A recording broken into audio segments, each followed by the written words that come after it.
Ito yung mga panahon na 70 pesos pa lang yung gasolina. Nagpa-full tank ako kahit masakit sa bulsa. Partida, 70 pesos pa lang yung gasolina dito. Kaya kahit gaano kabuo yung pera mo, magiging barya talaga kapag ka nasuklian na. Wala, isa sa pangunahing kailangan natin yan bilang Grab rider. Dahil hindi naman tayo makakatakbo kung wala tayong gasolina. Unless electric yung sasakyan na ginagamit natin. Tanghali na ako nakalabas na ito at dumiretso na ako ng Ayala para tumambay. Isa to sa masakit na reality kapag ka tumaas yung gasolina. Kahit gaano ka kaaga bumiyahe, kung wala rin naman nagbubook ay ganun din. Kahit binuksan ko na lahat ng toggle, wala pa rin pumapasok.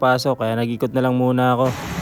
Papunta ako Marcos Highway ngayon pero gumagapang ako dito sa Lilac. Dito kasi maraming merchant. Testing tayo, baka pasukan tayo bago makarating tayo ng Marcos Highway. Doon ako tatambay sa Marcos Highway. Wala rin kasi akong planner ngayon. Try lang natin, baka makabingwit. Kasi KGR habol natin ngayon.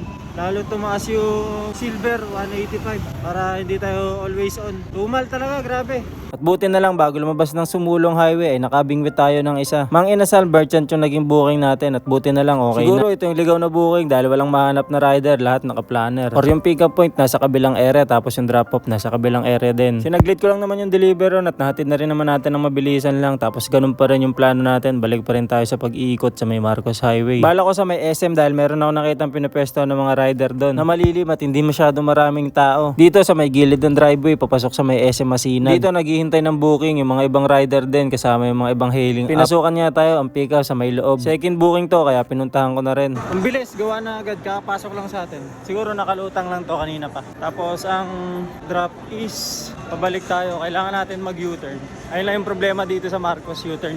Pero okay na yun kaysa wala, di ba? Actually, masarap bumiyahe sa Marcos kung hindi traffic kahit maraming U-turn. Kagaya ng oras na to, tanghaling tapat at hindi masyadong maraming sasakyan. Kaya easy lang sa atin magatid-atid kahit maraming U-turn pa yan.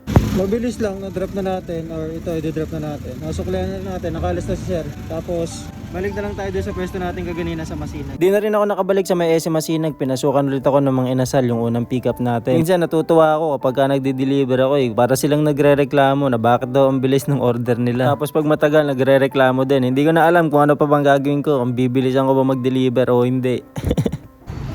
Pabalik sana tayo ng Marcos, pero pinasukan tayo nito Uncle Mo's. Pick upin na natin.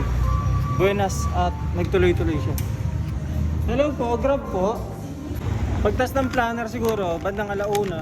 Di ko alam kung babalik tayo ng Arbo or tuloy-tuloy. Kailangan ko maka-11 kasi ngayon kung babalik tayo sa tambayan natin. Pero di pa natin alam kasi nagugutom din ako doon kami kumakain malapit sa Ayala para mas tipid.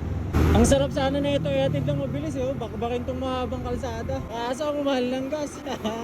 Hindi na tayo pwede mag-deliver ng hatawan kasi kailangan tipid na tayo sa gasolina. 1/4 throttle lang ginagamit ko ngayon para tipid. Tila eco mode na lang din ginagawa ko kahit walang eco mode yung motor natin para makatipid. Since malapit na sa Ayala yung pinagdrapan natin, dumiretso na rin ako doon dahil kahit papaano nagugutom na ako. Tuhog-tuhog muna yung pupudripin natin, pantawid gutom lang. Tapos pag nagutom ulit mamaya tsaka na lang kumain ng ulam talaga doon sa may karinderya. Panalo din naman talaga kahit street food lalo kapag siomai tapos may toyo tsaka chili. Aray ko. Habang kumakain, pinasukan ng booking, malayo yung drop off, nasa Batasan. Nung hinatid ko, wala naman dun sa may pin location, yung mismong customer, dun lang daw yan pinipin. Wala man lang notes or kahit ano, pero katabing bahay lang naman halos, kaya lumabas din siya kaagad. Pinagalitan ko, ako sa susunod, wag na yung ganun. Yun, nag-away, hindi joke lang. Natawagan naman kaagad si madam, kaya lumabas kaagad siya. Shoutout sa'yo madam, salamat sa pag-order. Pagpasok ng alas 5, planner hours na, at kahit papaano, nakarami naman na tayo. 12 jobs na, partida, natulog pa ako niya ng alauna hanggang alas 5. Kaya lang, halos padilim na, hindi pa rin ako pinapasukan ng booking. Pinasukan ako ng booking, sobrang dilim na. Pero sabi nga ng iba, mas okay na yun kaysa wala, diba? Bale, ito na yung pang-13 natin na booking. At kota na rin tayo sa araw na to. Yun lang, salamat!